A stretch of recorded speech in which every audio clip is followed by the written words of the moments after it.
Hello everyone, and welcome to the first episode of How to Get Better at Mario Kart Wii. In this episode, we'll be covering the different controllers that can be used for Mario Kart Wii, and what advantages or disadvantages they have.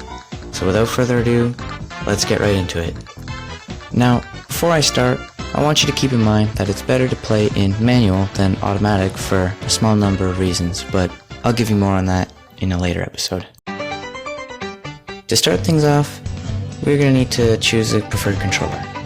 What you may not have known is that Mario Kart Wii can be played with 4 different controllers: the Wii Wheel, the Wii Remote Nunchuck, the Wii Classic or Classic Pro controller, and the GameCube Controller.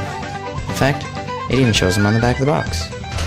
Now, each of the controllers have slightly different play styles, and hopefully you'll have access to all of them so you can see which one you like best. But if not, that's okay too, as all the controllers are used by at least one competitive player, so just make sure you have lots of practice with the one you have. So now, I'm just going to give you a quick rundown of each of the controllers so that you know generally what each of the controllers are like. The Wii Wheel is the one that everyone knows about and has used probably at least once. It's the simplest but the hardest to play with at a more advanced level. There's no real advantage other than maybe you're used to using it. The disadvantages are that you can accidentally steer when shaking to do a trick on the jumps, which is a very common complaint I hear from others and occasionally experience myself. It's also harder to maintain a perfect straight trajectory with the Wii Wheel because the steering is how you control it. Something else you should know is that shaking the remote up, down, left, and right have different results when going off a ramp.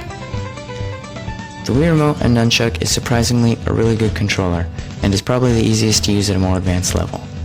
The advantages of the Wii Remote and Nunchuck are that the button layout is very comfortable to use, the joystick makes it easy to do more precise turns, and when shaking the remote, you don't accidentally steer off course. You can also hold an item off the back without dropping it in manual mode.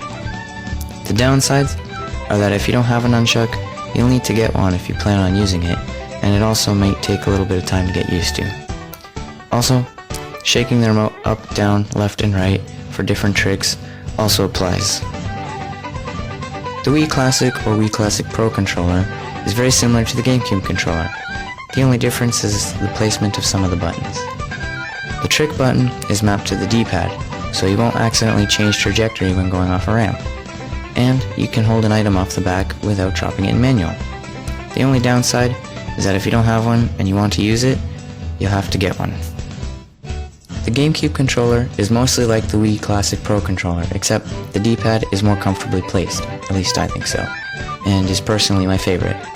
The advantages are that turning is again more precise because of the joystick, the tricks are mapped to the D-pad so you don't accidentally change trajectory when going off a ramp, and you can hold an item off the back without dropping it in manual.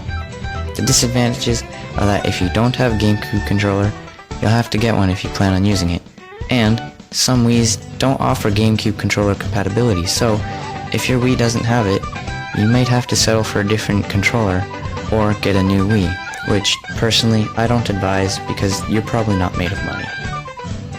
Alright folks, that's about it for today's episode. I know this one was a bit short, but there wasn't a whole lot to cover with the controllers. The next episode will be a little longer as we'll be learning how to play optimally. I hope you guys enjoyed this video and found it was helpful. And as always, thank you guys for watching. I'll see you later.